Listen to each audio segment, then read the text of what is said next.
기도드리시겠습니다. 유일한 반석이신 주님, 오늘도 생명의 반석이 되어주셔서 예배로 불러주시니 참으로 감사합니다. 생명의 말씀이 주님께만 있사오니 우리는 주님을 떠나지 아니합니다. 오직 주님의 언약 안에서 열심히 사랑하겠습니다. 영원히 우리와 함께 하시는 하나님, 우리 주님 예수 그리스도의 이름으로 기도합니다. 아멘. 자, 오늘은 우리라는 말씀으로 주님의 은혜를 함께 나누도록 하시겠습니다. 여러분, 이 남자들끼리만 모여 있으면 말도 안 하고 재미도 없고 과묵할 것 같지만 실제로는 그렇지가 않습니다.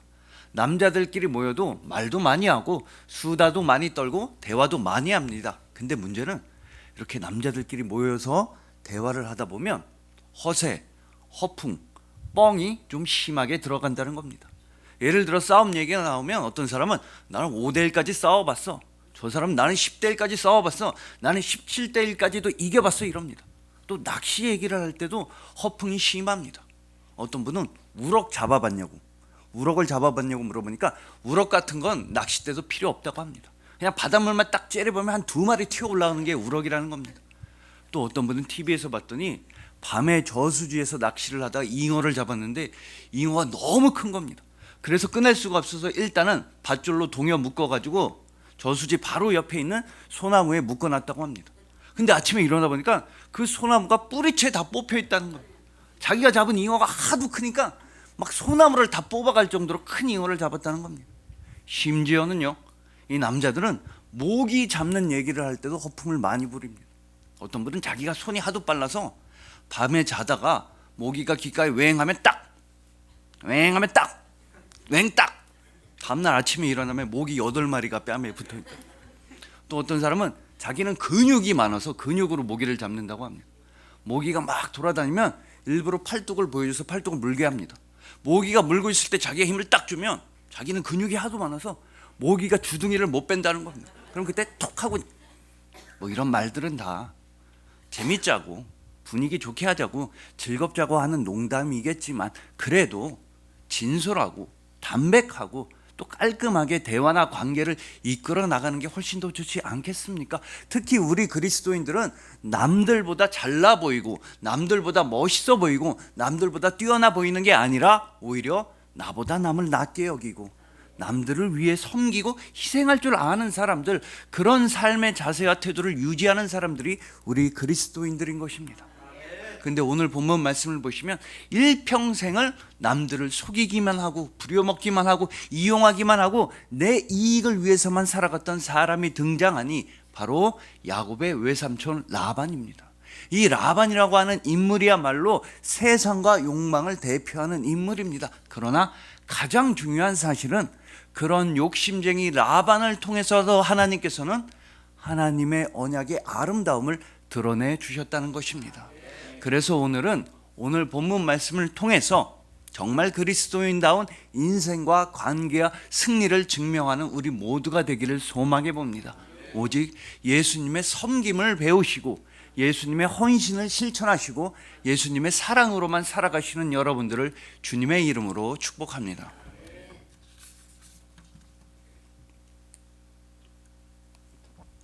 자, 이 라반이라고 하는 사람이 성경에서 가장 최초로 등장하는 곳은 바로 창세기 24장입니다.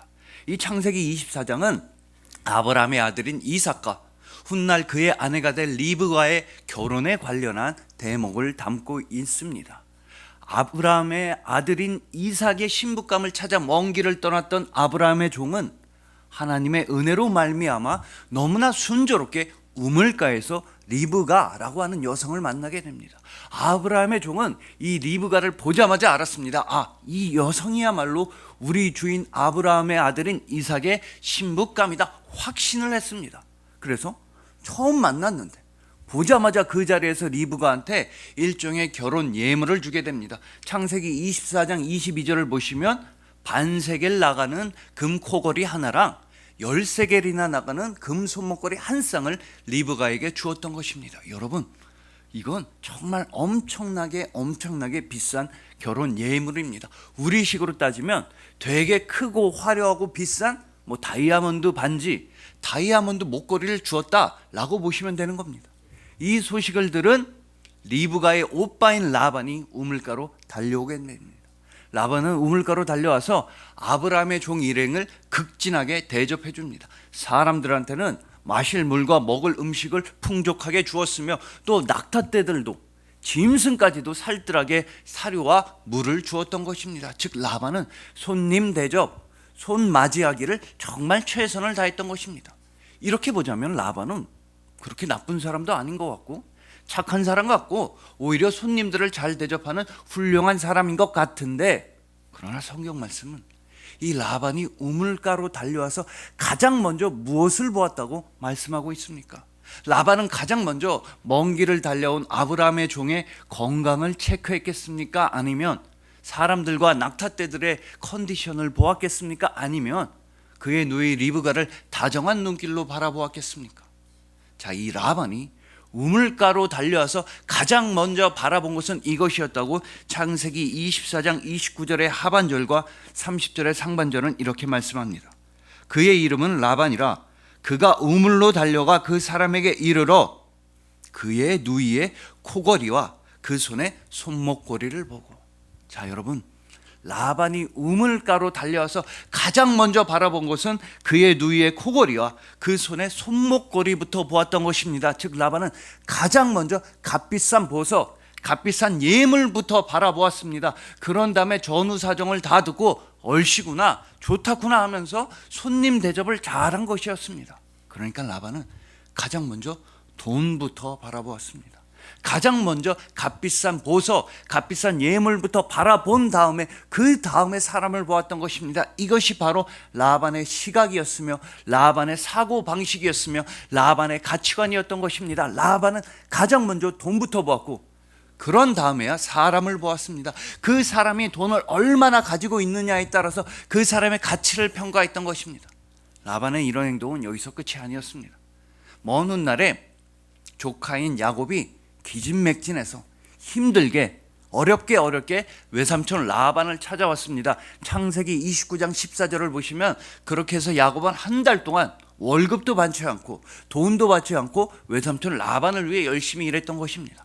그러자 라반은 조카인 야곱한테 이런 제안을 합니다. 아니 아무리 네가 조카라지만 그래도 어떻게 돈 한 푼 안 받고 일을 할 수 있냐면서 창세기 29장 15절에서 라반은 야곱한테 이런 제안을 했던 것입니다. 어찌 그저 내 일을 하겠느냐? 내 품삯을 어떻게 할지 내게 말하라. 여러분, 이건 조카인 야곱을 잘 생각해줘서 조카인 야곱 도와주려고 하는 말인 것 같지만 한번 잘 보십시오. 라반은 무슨 말을 하고 있습니까? 품삯을 정하라는 겁니다. 그렇다면 이 품삯은 누가 받는 것입니까? 바로 품꾼들이나 받는 게 품삯입니다. 즉 라반은 조카 야곱을 품꾼으로, 일꾼으로, 하인으로, 종으로만 생각했던 것입니다. 왜냐하면 이 야곱은 금코걸이, 금손목걸이 하나도 없이 맨몸으로 찾아왔기 때문입니다. 멀고 먼 길을 와서 그냥 길에서 노숙자 생활이나 하다가 그냥 길에서 돌이나 베고 잠이나 자던 야곱이 그냥 돈 한 푼도 없이 찾아왔으니 라반한테 이 야곱은 제대로 된 조카가 아니었던 것입니다. 여러분, 이 집에서 야곱의 마음을 한번 헤아려 보십시오. 야곱은 그깟 품삯보다는 외삼촌인 라반이 따뜻한 말, 위로의 말을 해주길 기대했을 것입니다. 야곱아, 그동안 고생 많이 했다. 이제 내 집에 왔으니 아무 걱정하지 말아라. 너도 우리 가족이다. 너도 내 아들이나 다름없다. 이런 위로의 말을 훨씬 더 기대했을 것입니다. 그러나 라반한테는 조카마저도 품꾼이었습니다. 자기 가족마저도, 친척마저도 이용해 먹기 쉽고 부려먹기 쉬운 먹잇감이었을 뿐입니다. 그리고 이러한 라반의 행태가 오늘날 이 세상엔 너무나 많이 있는 것입니다. 사람을 돈이 많아야지만 사람 대접해주고 돈이 없으면 사람 취급을 하지 않습니다. 어떤 사람을 보고 평가할 때 저 사람 연봉은 얼마나 받는지, 저 사람은 어디 직장 다니는지, 저 사람은 어느 동네에 살며 어느 아파트 사는지, 또한 저 사람이 무슨 차를 타고 다니는지 이런 걸 가지고 사람을 차별하고 취급하는 것입니다. 그러나 절대로 그래서는 안 되는 것입니다. 사람은 오직 사람으로서, 사람이라는 이유 하나만으로 존중받아야 합니다. 사람은 오직 사랑으로서 보살핌 받아야 하는 것입니다. 그리고 이렇게 사람은 존중받아야 하고 사랑받아야 하고 보살핌 받아야 한다는 그 사실을 우리 기독교는 너무나도 잘 알려주고 있는 것입니다. 한 사람 한 사람이 천하보다 귀하다. 한 사람 한 사람은 사랑받아야 하고 대접받아야 하고 우대받아야 한다는 그 진리를 우리 기독교가 어떻게 증명해냈느냐 하면요, 바로 하나님이 사람이 되신 것입니다. 하나님은 육신을 입고 이 땅에 찾아오셨습니다. 그렇게 하나님은 참 사람, 참 인간이 되어주셨던 것입니다. 그렇게 참 사람이 되어주신 하나님은 우리 안에 있는 하나님의 형상을 회복시켜 주셨습니다. 그래서 여러분 한 사람 한 사람이 온 천하보다 훨씬 더 귀한 것입니다. 바로 영원히 우리와 함께 하시는 임마누엘 하나님 예수 그리스도이십니다. 오직 예수 그리스도의 은혜로 말미암아 모든 사람들은 사랑을 받게 되었으며, 오직 예수 그리스도의 말씀으로 말미암아 모든 사람들은 사랑을 할 수 있게 되었으며, 오직 예수 그리스도의 사랑으로 말미암아 모든 사람들은 사랑 그 자체가 된 것입니다. 바로 여러분들의 이야기입니다. 여러분들은 온 세상에서 가장 많은 사랑을 받고 있으며, 여러분들은 온 세상에서 가장 귀한 보석이며, 여러분들은 온 세상에서 가장 많은 사랑을 하는 사람들, 여러분이 바로 그리스도인입니다. 여러분, 예수님의 말씀을 잘 기억하시길 소망합니다. 예수님은 우리한테 말씀하셨습니다. 서로 사랑해라. 그게 진짜 새 계명이다. 내가 너희를 사랑한 것처럼 너희도 서로 사랑해라. 그러니 부디 서로가 서로를 극진하게 사랑하시고 서로가 서로를 극진하게 대우해 주시길 소망합니다. 예수님을 본받아서 서로가 서로를 섬기시고 희생하시고 봉사하시길 소망하는 것입니다. 오직 예수님의 사랑으로 말미암아 영원토록 사랑을 받으시고 영원토록 사랑을 하시는 여러분들을 주님의 이름으로 축복합니다.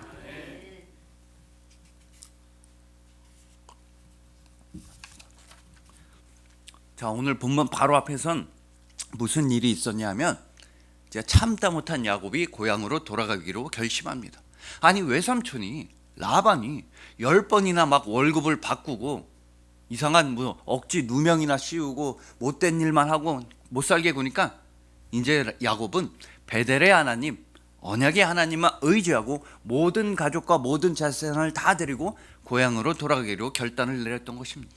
이 소식을 듣게 된 라반은 맹추격을 합니다. 하지만 감사하게도 하나님께서 직접 개입하시고 직접 경고를 주셔서 라반과 야곱 사이에 큰 충돌은 벌어지지 않았습니다. 근데 그런 와중에서도 라반은 야곱한테 이거 하나만큼은 확실하게 하자고 합니다. 그런 와중에서도 도대체 누가 내 우상 조각을 훔쳐갔냐면서, 도대체 누가 내 우상 드라빔을 훔쳐갔냐고 야곱을 추궁했던 것입니다. 물론 이 라반의 우상은 라반의 딸인 라헬이 훔쳐갔습니다만, 어쨌거나 중요한 사실은 라반은 이렇게나 우상 숭배를 하는 사람이었다라는 것입니다.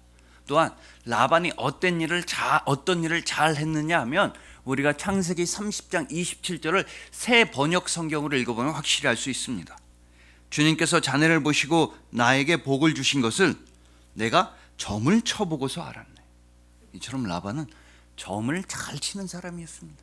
정리하자면 라반은 우상을 숭배했으며 점을 잘 쳤습니다. 이처럼 라반은 우상, 미신, 점괘 이런 거에 꽤나 심취한 사람이었던 것입니다. 그러나 수천 년이 지난 지금 이 시대에도 많은 사람들이 우상을 숭배하고 미신을 믿고 있습니다. 그러면 도대체 왜 우상 숭배와 미신을 섬기겠습니까? 그건 바로 무서워서 그런 겁니다. 두렵고 떨리니까 우상 숭배, 미신을 믿는 겁니다. 이 세상에 대해서도 잘 모르겠고 사람들은 무섭기만 하고 내 앞길을 잘 모르겠으니까, 그러니까 뭔가 그럴싸한 행동을 해서 우상을 믿는다든가 점괘를 친다거나 해서 나의 안전을 보호받을 수 있다는 착각을 하기 때문인 것입니다. 여러분, 미국에서 이런 조사를 한 적이 있습니다. 미국에 있는 모든 직업 중에서 가장 많이 우상, 미신을 숭배하는 직업이 뭔지를 조사해 봤습니다. 그랬더니 배를 타는 어부들이었습니다. 미국의 어부들이 가지고 있는 대표적인 미신은, 예를 들어 검은 가방을 메고 배에 타면 안 된다, 바나나를 들고 배에 타면 안 된다, 배에서 휘파람 소리를 내면 폭풍우가 몰려온다 등등 너무나 많은 미신이 있었다고 합니다. 그렇다면 도대체 왜 미국에서 어부들이 가장 많은 미신을 믿고 있겠습니까? 그건 바로 무서우니까 그런 겁니다. 어부라는 직업이 실제로 위험하고 떨려서 그런 겁니다. 여러분, 이 바다라는 건 절대로 인간이 컨트롤할 수가 없습니다. 바다는 절대로 인간의 뜻대로 움직여주지 않으며 언제 바람이 불어올지, 언제 폭풍우가 몰아올지, 언제 배가 뒤집힐지 모르는 것입니다. 그렇게 바다가 무서우니까, 바다를 통제할 수 없으니까 대신에 내 행동을 통제해서라도, 내가 가진 물건들을 컨트롤해서라도 그렇게라도 해야지 내가 안전하겠구나, 내 생명이 죽지 않겠구나 라는 착각에서 미신을 많이 믿는다는 것입니다. 그러나 여러분들이 너무나 잘 아시다시피 그런 방식으로서는 절대로 영원한 안전과 생명과 소망을 얻을 수가 없습니다. 우리의 흔들리지 않는 유일한 생명의 반석은 오직 예수 그리스도 한 분뿐인 것입니다. 자, 여러분, 유재명 목사님은 본인의 책에서 이런 말씀을 하셨습니다. 이 목사님은 한 1990년도쯤에 목회를 하시러 안산으로 내려가셨습니다. 그리고 안산으로 가면서 목사님은 열심히 기도를 하셨습니다. 하나님, 제가 지금 가는 그곳이, 주님께서 저를 보내시는 그곳이 약속의 땅이다, 목회의 자리라고 믿습니다. 주님, 최선을 다하고 충성을 다하겠습니다. 이렇게 간절히 기도하셨습니다. 그러나 문제는 역시나 이 재정, 돈이었습니다. 돈이 목사님은 어디 있겠습니까? 그래도 감사하게도 부동산을 하시는 집사님의 도움을 받아서 예배 처소를 안산에서 한 군데 구하게 됐습니다. 그런데 너무나 오래되고 낡고 낙후한 지하실이었습니다. 지하실에서 예배당을 개척하신 겁니다. 그때부터 시작이었습니다. 그때부터 예배도 시작되었지만 바로 물과의 전쟁이 시작된 것입니다. 워낙 오래된 지하실이다 보니까 물이 계속해서 새어 들어오는 겁니다. 또 비만 왔다고 하면 무조건 물이 다 넘쳐났습니다. 그래서 이렇게 예배를 드리다가 중간에 비가 오면 예배를 다 멈추고 바가지로 물을 다 퍼내고 다시 예배를 수도 없이 드렸다는 겁니다. 심지어는 이 강대상이 나무로 만들어졌으니까 습기가 많아서 썩어서 무너진 것만 2번이라고 합니다. 그런 거는 다 괜찮았습니다. 아무 문제가 없었습니다. 근데 그렇게 습하고 안 좋은 환경에 오래 노출되다 보니까 이 사모님께서 90년대인데도 결핵에 걸리신 겁니다. 그래서 사모님을 결핵 요양원에 입원시키고 돌아오는 마음은 어땠겠습니까? 그래도 열심히 목회를 하고 있는데 어느 날 선배 목사님이 찾아오셨습니다. 그러더니 이 예배당을 보고 여기는 안 되겠다, 빨리 이사 나가라고, 여기는 목회할 자리가 아니라고, 여기 있다 보면은 사모님뿐 아니라 너도 큰일 나겠다고 하면서 후원금이 들어있는 봉투를 하나 주셨습니다. 그래서 유재명 목사님은 그 후원금 들어있는 봉투를 붙잡고 강대상 위에서 몇 시간 동안 눈물만 흘리셨습니다. 그러면서 눈물의 기도를 하셨습니다. 하나님, 저는 여기에 목회를 하러 들어온 줄 알았는데 알고 보니까 저는 죽으러 들어온 것 같습니다. 하나님이 저를 여기 보내셨으니까 저를 죽어서 내보내게 하시든지 부흥을 시켜서 내보내게 하시든지 하나님만 믿겠습니다. 이렇게 눈물의 기도를 드렸습니다. 그러고 나서 어떻게 되었겠습니까? 항상 물만 가득 차던 지하 예배실에 성도님들이 가득 차게 되어서 부흥의 역사가 일어나서 교회를 이전하게 되셨던 것입니다. 여러분, 지금 이 순간에도 여러분들의 삶 가운데 물이 차 들어오는 것 같은 그런 공포와 절망과 불안을 경험하시는 분 분명히 있으실 겁니다. 마치 어부들이 바다를 두려워하듯이, 마치 세상 사람들이 세상을 두려워하듯이 그런 두려움과 슬픔과 공포가 여러분을 찾아올 수도 있습니다. 그러나 그 모든 물 위를 걸어서 여러분을 직접 찾아와 주신 예수님이, 그 모든 파도와 바람을 잠재워 주신 예수님이 바로 여러분의 예수님이십니다. 죽은 나사로를 다시 살려주셨으며 죽음에서 부활하신 예수님이 바로 여러분들의 예수님이신 것입니다. 예수님은 여러분들을 위해서 모든 일을 다 이루어 주셨으며 여러분들의 흔들리지 않는 생명의 반석이 되어 주셨던 것입니다.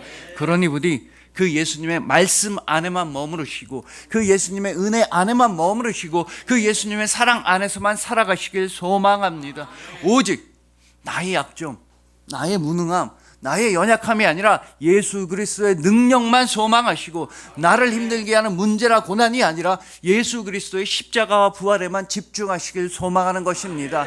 친히 우리의 반석이 되어주시고, 우리의 산성과 방패와 요새가 되어주시고, 우리의 생명이 되어주시고 사랑이 되어주신 그 예수님만 의지함으로써 이 힘들고 어려운 세상 가운데서도 영원한 안전과 영원한 생명과 영원한 사랑을 누리시는 여러분들을 주님의 이름으로 축복합니다.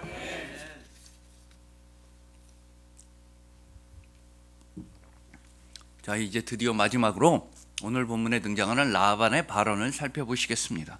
오늘 본문 43절입니다.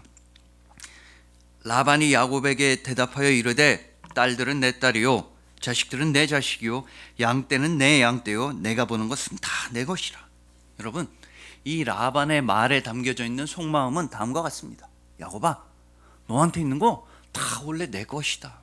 너의 가족들, 너의 가축들, 너의 재산들 다 원래 내 것이다 라는 속마음입니다. 그래서 야곱과 그의 가정을 해치지는 않겠다 라는 말인 동시에 그러면서도 라반이라는 사람의 욕심과 욕망을 잘 나타내주는 말입니다.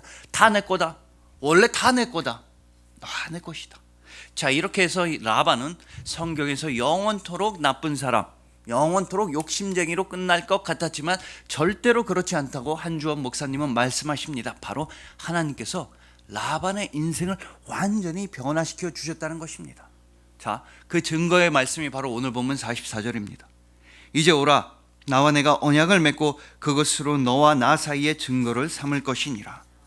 자, 여러분, 여기서 가장 중요한 단어는 바로 언약입니다.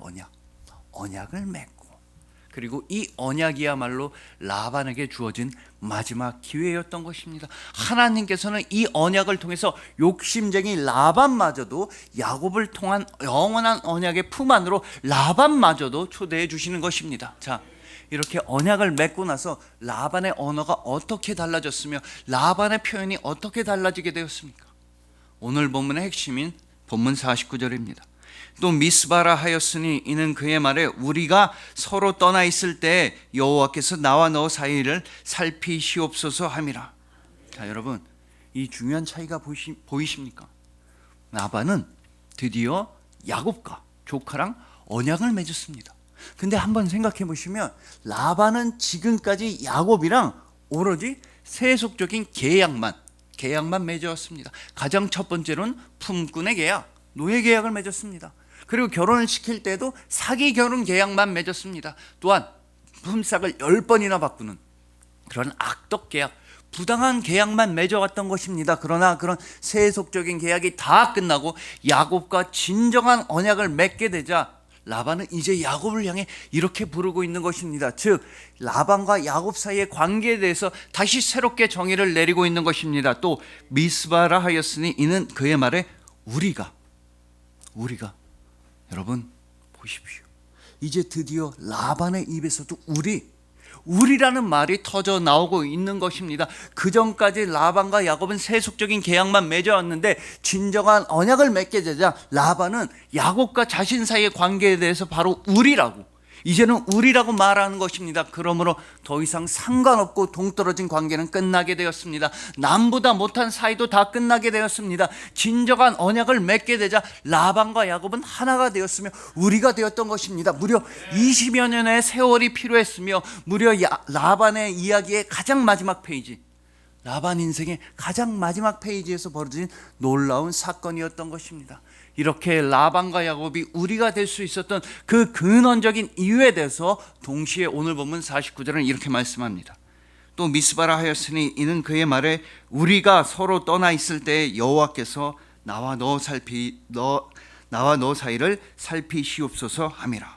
자, 하나님께서 우리 사이를 살펴주신다는 것입니다. 하나님께서 함께 하시고 하나님께서 지켜주시고 하나님께서 보호해 주시기에 이제 원수 같았던 라반과 야곱도 하나가 될 수 있었으며 우리가 될 수 있었던 것입니다. 이것이 바로 라반의 인생에 있어서 가장 중요한 변화였습니다. 그저 야곱을 이용해 먹기만 하고 부려먹기만 하고 속여 먹기만 했던 그 욕심쟁이 라반도 하나님께서 함께 하신다는 사실을 믿었을 때 야곱과 하나가 될 수 있었으며 우리가 될 수 있었으며 영원한 변화를 경험하게 된 언약이 있었던 것입니다. 그리고 그 동일한 언약이 바로 우리에게도 있습니다.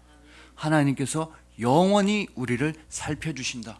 하나님께서 영원히 우리와 함께 하신다. 하나님께서 영원히 우리를 사랑하신다는 그 언약이 우리에게도 있으니 그 언약의 이름이 바로 예수 그리스도입니다. 예수 그리스도라고 하는 언약은 우리를 영원하고도 온전하게 변화시켜 주셨습니다. 오직 예수님으로 말미암아 전에는 죄인이었던 우리가 의인으로 변화하였으며, 전에는 원수였던 우리가 아버지의 자녀로 변화하였으며, 전에는 욕심 많던 라반이었던 우리가 이제는 우리도 그리스도인으로 변화하게 된 것입니다. 예수님은 무엇보다 여러분과 하나라고, 여러분과 함께 하신다고, 여러분과 우리라고 말씀하십니다. 이 세상의 그 어떤 것도 여러분을 예수 그리스도의 사랑에서 끊을 수가 없는 것입니다. 예수님이 여러분을 직접 선택해 주셨으며 예수님이 직접 여러분을 사랑하시기 때문입니다. 여러분과 예수님은 하나입니다. 여러분과 예수님은 한 몸입니다. 여러분과 예수님은 함께 영원한 우리로 살아가는 것입니다. 그리하여 사람을 사람으로서 존중하시고 사람을 사랑으로서 품어주시는 여러분들, 이 세상의 험한 풍랑 가운데서도 생명의 반석이신 예수님만 의지함으로써 승리하시는 여러분들, 예수님과 하나가 되시고 예수님과 한 몸이 되시고 예수님과 함께 우리가 되신 여러분들을 진심으로 사랑하고 축복합니다. 기도드리시겠습니다. 유일한 반석이신 주님, 우리를 영원한 언약의 품으로 불러주시니 감사합니다. 실수가 없으신 하나님께서 영원전부터 우리를 선택하신 그 언약만 붙잡고 나아갑니다. 예수 그리스도라는 언약을 통해 우리는 사랑받게 되었고 우리는 사랑하게 되었고 이제 우리가 되었습니다. 참 사람이 되기까지 우리를 사랑하신 주님을 본받아 우리도 사람을 사람으로서 존중하고 사랑으로서 안아주겠습니다. 예수님의 섬김을 배우고 예수님의 헌신을 실천하고 사랑으로 살아가겠습니다. 우리를 우리라고 불러주시고 하나라고 불러주시고 사랑한다 말씀하여 주시니 참으로 감사합니다. 우리는 예수님을 사랑하는 사람들, 우리가 바로 그리스도인입니다. 영원히 우리와 함께 하시는 임마누엘 하나님, 우리 주님 예수 그리스도의 이름으로 기도합니다. 아멘.